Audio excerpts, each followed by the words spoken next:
So I'm doing this video, but it's probably one of the messiest areas you'll see for a while. But this is for these masks. And so the front of these is a cotton fabric. The back of these is a flannel fabric with a pocket in them. So you can put a filter or an N95 mask on them. The binding here is just the front rolled over on itself to make a slit. And then the cord is a 550 cord. And the way I make mine is the 550 cord is 50 inches. Okay. It has a top loop that goes over the top of your head, and then you put the mask on and you tie it behind your neck. And then you spread these out to go around between your nose all the way under your chin. I make the fabric, the flannel, shorter than I do the cotton, so that these cottons will roll over the top to make the area where the 550 cord goes through. So that you can see this clearly here. Again, I have a mess going and I apologize, but here's my edge here. The outside, the cotton, is 11 inches.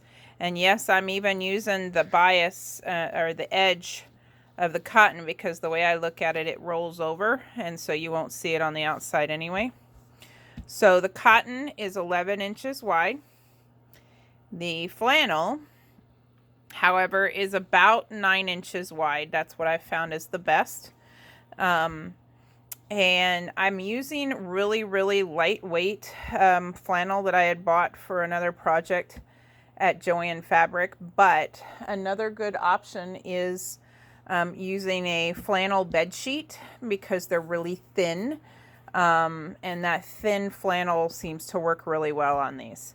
And then what I do, so that you guys can see this, is because I try to make these as quick as possible, is the very first thing I do is I take my flannel and I roll one edge just like a 1/4 inch, even sometimes a 1/2 inch. It doesn't have to be perfect.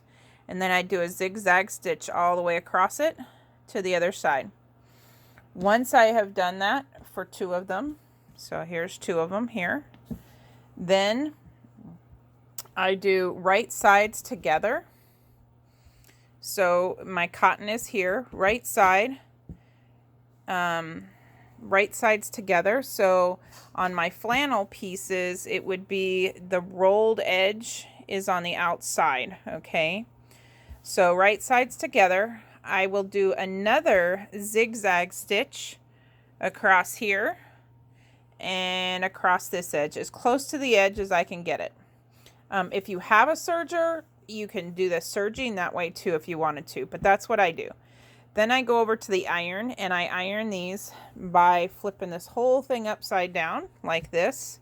And I iron the iron in this way so that flannel goes, so that the folds go to the inside, to the cotton side. And then I roll these. It's a little hard to do one-handed, but I'm trying. Then I roll these like this, and I iron them again. Now that helps me get everything set up. And I will do like 10 of these at a time.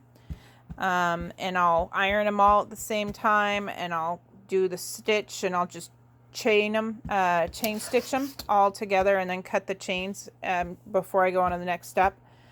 And that seems to work really well. And then the last piece that I do is I find where I've put my fold. And if you have directional fabric on the outside, this gets a little more difficult, but most of mine I've been using stuff like this that really doesn't have a direction to it, or I've been using like these colors here with no direction to them. This here is a kerchief that I have. It's got some flower patterns, but there's no real direction to them. So just so you know, that's kind of what I've been using there. But so this next step, what I'll do is I'll fold it over, and I try to fold it right up to where that pocket is going to be. So I'll fold it up here, and I'll just pinch it basically to give it about a 1/2 inch there. It doesn't have to be perfect, I promise you, because once these things are washed and worn a couple times, you won't even find this middle pleating anymore. But this is where I've got to use 2 hands, so give me just a second here. I'm going to put this down for just a second, and I'm going to pin this so that I can show you what you do here. So this has really worked for me to make these as quick as possible. Okay, so I put my pins in going towards the outside on both sides, so that when I fold these over the 550 cord, that I can pull the pin really easy. So I basically only put in 2 pleats. I'll put in one here, and I'll put in one at the top here. And like I said, they don't gotta be perfect, okay, because it really doesn't matter on the other side. Pin them down here. Really quick here. So there we go, pin them down. And then you've got your pleatings on the outside. Now the one thing I have realized, the more I've done, is you want your pleatings going downwards when you put on your ties. But that's about the only thing that I've made a big mistake on with these. When you're all done, these things are they are about 10.5 inches wide to 10 to 10.5 inches wide. They've got a big enough area in there that if you needed to put fabric in there, you could. Or if you needed to rethread it, you could do that. Again, the flannel on the inside is more just for comfort than anything. I have made some with a cotton on both sides. I've also made some with cotton on both sides and then elastic on the edges. And no pocket in them. But I have found that those just aren't working right for people. As you can see here, there's a little bit of fraying here that you could cut off if you really wanted to. I kind of leave it alone. It'll find its way out when you're done. But this is the finished product here. It seems to work really good for everybody. And so that's what I'm doing.